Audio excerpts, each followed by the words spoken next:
Governatore, oggi ha voluto dare la sua testimonianza a favore di questa campagna sanitaria per la prevenzione dell'epatite C.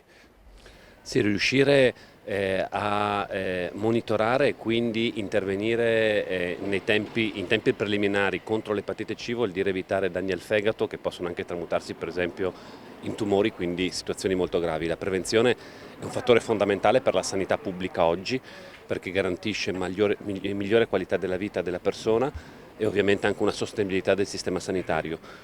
Questa campagna quindi invito ovviamente tutti alla partecipazione per i soggetti all'interno degli anni previsti dalla campagna stessa, una campagna nazionale su cui il Friuli Venezia Giulia vuole fare la sua parte in modo importante. La Regione crede molto nella prevenzione, anche nella riforma e negli altri atti si punta soprattutto a prevenire.